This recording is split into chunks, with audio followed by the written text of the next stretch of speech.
Welcome back to AM Northwest. Our first guest, our social media sensation, whose new cookbook has been called A Mother-Daughter Love Story in 100 Recipes. We welcome the co-author of Umma, A Korean Mom's Kitchen Wisdom, Sarah and Namsoon on. Good to have you both with us. Hi, Namsoon. How you doing? Hi, Sarah. We're good. Thank you for having us. You bet. Tell me the story of how you decided to, first of all, put her on social media, put your mom on social media, and then come to this cookbook.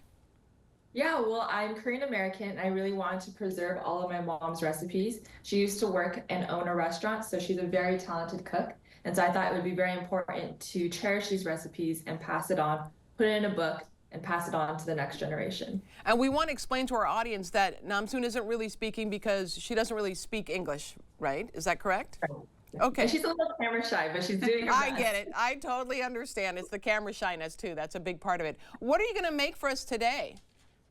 So we're making our angel hair bee-beem-gook-ssoo. This is angel hair mixed cold noodles. It's a dish that is spicy and a cold noodle dish. We're first going to make the sauce here. Sauce is very, very simple. This is gochujang. Are you familiar with gochujang? No, tell me about it. This is red chili pepper paste, particularly Korean red chili. And it's like the sweet, spicy, umami red pepper paste that we use in many savory dishes. Then we add in other ingredients like plum extract, fish sauce, vinegar, a little bit of sesame oil for some nuttiness, along with some fresh garlic. These are all Korean pantry ingredients. So once you buy these, you can make just about any Korean dish. Well, that's the one thing that you do really well in the book too, is you talk about what you need to have in your pantry to make Korean dishes.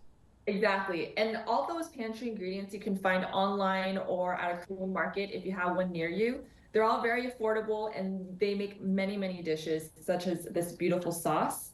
What my mom's doing here is she's mixing it up until everything's incorporated and the sauce sugar dissolves and whatnot. You don't have to use anything fancy. She's just using spoons. And this is what creates the gochujang sauce that we're going to coat the noodles in. Oh, it's sweet and spicy, but not too spicy like Thai food. Oh, look. It's just right in the middle. Yeah. What have you learned from your mom when you've been working together in the kitchen and even before the cookbook, before social media? What did you learn from her? She is a mother who expresses love through food. The biggest thing that I learned and felt was a mother's love. And I questioned after we finished the cookbook if I'll ever find a love as great as my mom. Oh, I wow. know.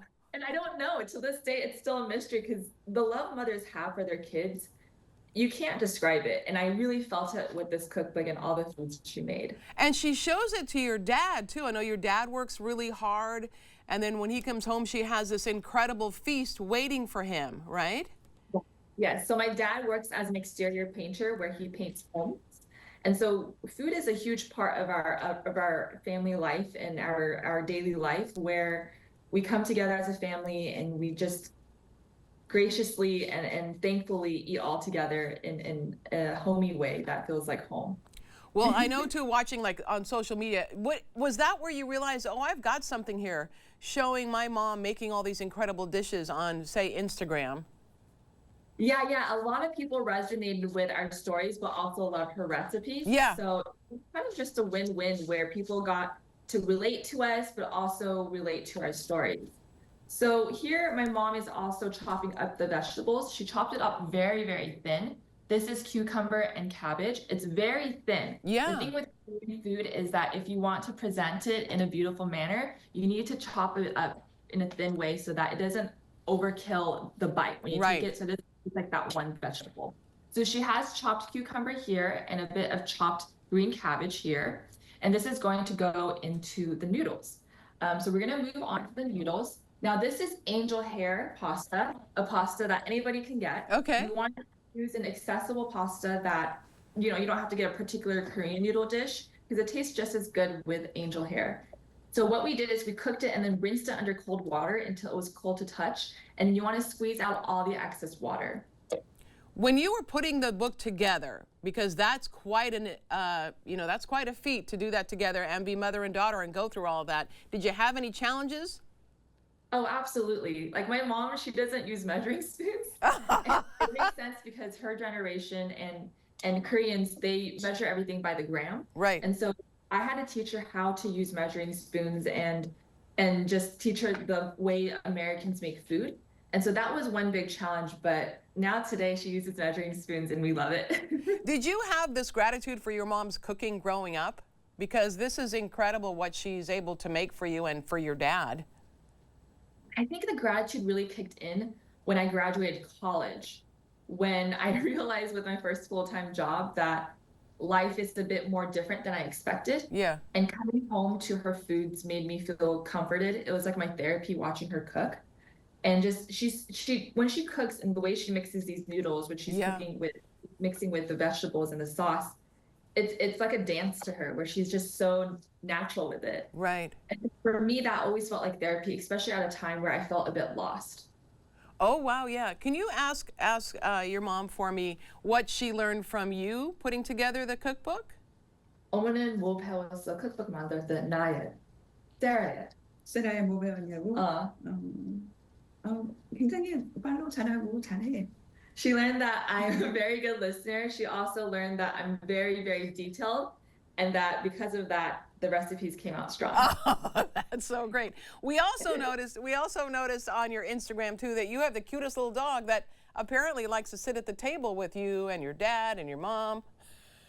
Exactly. Yes. Her name is Maybe. She's our rescue dog, and she's quite popular on our Instagram. She's gone viral quite several times. Because as you can probably expect, my mom cooks so much, so she gets many of these glamorous home-cooked meals. Right. And so she's used to all of this, and so she's quite known on the internet as I well. love it. I love it. One of the things I noticed too about Korean cooking, wow, that looks great. A lot of garlic, right? A lot of garlic. There was actually one recipe where we were advised to pull back on the garlic because we added a little bit too much. But there is certainly garlic in almost every recipe. There's garlic in here. We just finished this dish right here where my mom topped it with cucumber, cabbage, and some boiled eggs. And this is the cold noodle dish that we make. It looks fabulous. It's absolutely fabulous. It's something that we enjoy in the summertime, something that we enjoy anytime as a snack. Yeah. You also have an uncle who knows how to make desserts. Yes, my uncle. It was very important that we put a dessert section in our book, and my uncle's a very well-known pastry chef here in Orange County, Southern California. And so he developed many, many of the desserts that you see, like those milk cream donuts. Yeah, those look incredible. Oh my goodness. I know, they're perfectly not too sweet. Yeah. Oh wow. Oh wow. What are we looking at here? Rolls? That is Korean milk bread. So instead of the white bread that you may be used to, Korean milk bread is angelic. People say it's like a less sweet version of Hawaiian bread. Oh. But that's white bread, and it's one of the best breads you can eat. I highly recommend it, and it's very easy to make. Okay, and you promise that anybody can cook Korean style? Absolutely. Korean food is very easy. Like, look at this. We made this in like 5 minutes. That's how quick Korean food can come together. Don't be intimidated. It's very easy to make, and our book explains exactly how to do that. Okay, we're going to tell everyone again. The book is titled Umma, A Korean Mom's Kitchen Wisdom. Sarah and Namsoon Ahn, thank you both so much. Thank you so much for having us. Thank you. Thank you, Namsoon. We'll be right back with more AM Northwest. Don't go away.